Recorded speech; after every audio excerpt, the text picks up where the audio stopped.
Howdy guys, Will Why the Fly Guy here, and today we're going to tie what's called a river bug. Before I get started, I'd just like to say shout out to Tanner Moss. Really great to see you the other night, bud, and I really appreciate you commenting on my videos. God bless and tight lines to you, sir.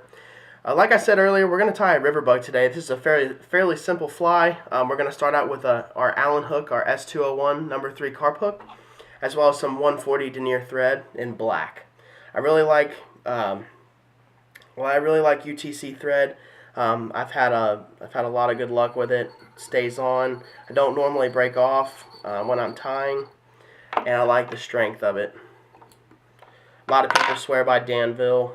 A lot of other, line companies. They have a Kevlar line company, but I just like UTC. It's cheap and easy. We're gonna put a medium size dumbbell eye on today. I like a little bit of weight on these flies because I like them to sink. These flies right here are specifically good for some panfish. I've heard you could throw them for carp. I'd use a little bit bigger hook if I was going to throw them for carp. But all the forums that I read, as well as personal experience, the panfish are absolutely killer on this fly. So if you're thinking about doing a fish fry anytime soon, and you want to do some panfish, tie a bunch of these. Get out there and wet a line. Alright, we're going to start our tying in our tail. Work all the way back to the shank of the hook. As always, when we tie in our tails, we're going to use some olive Marabou today. Just kind of line it up. Get it the same length as your hook shank. I like mine just a little bit longer. Then, as always, you know me, I do my loose collectings. There's one. There's two.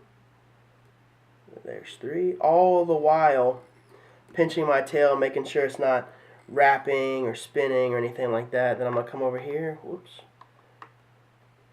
Got caught behind my dumbbells. Let's go ahead and do a little snip snap there. Clean that up. It's okay if you leave a little bit of a tag in there. And as I stated earlier, I had somebody call me or text me the other day and talk about my flies, and they said that they thought I was wasteful with my tail material, and actually I can make one more fly out of that tail, so don't worry about that. It's not going straight in the trash. I'll use it later. So then the next step we're going to do is I'm going to tie in some Peacock Herl. We're going to do what's called a Herl braid. So get you about 3 pieces of equal length Peacock Herl. See these white tabs at the end? We're going to go ahead and snip that. I got a trash can down here. Snip that real quick. That way you have a cleaner edge. Come back here. We're going to tie it in.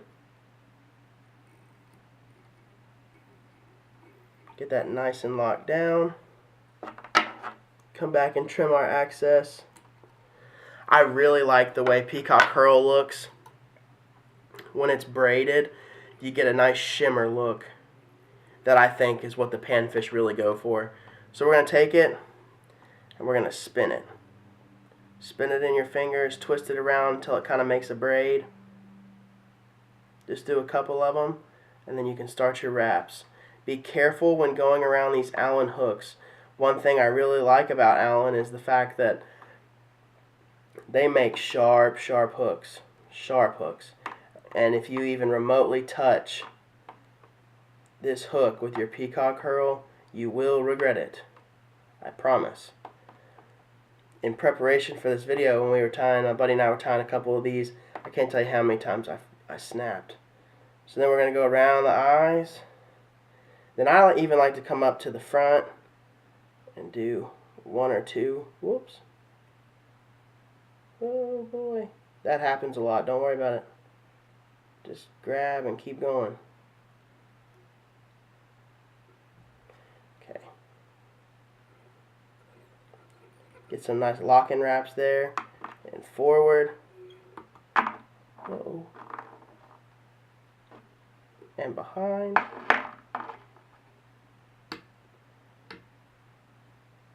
That was almost catastrophic.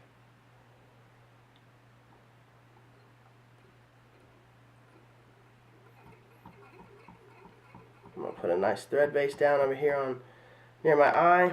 Come in here with your scissors. cut as close as possible. That looks really good. I'm just going to further build my head here. I like a nice clean fly. A lot of fly tying is personal preference, and you'll find that out once you get started. You know, you'll watch a guy tie a fly on YouTube.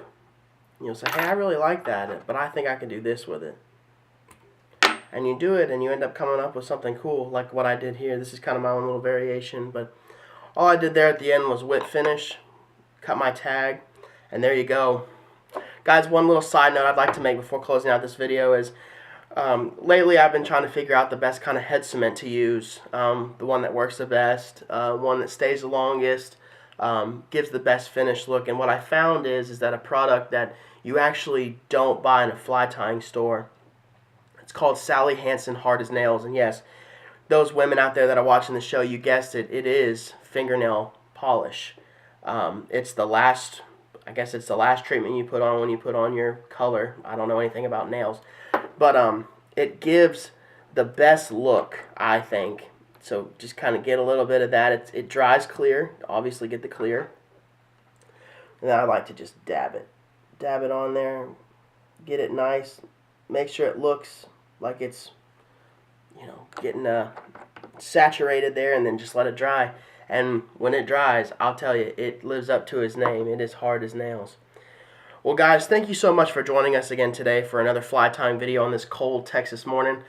Again, this is the river bug tied with olive marabou, peacock herl, medium dumbbell eyes, and of course our good friends at Allen, their #3 carp hook.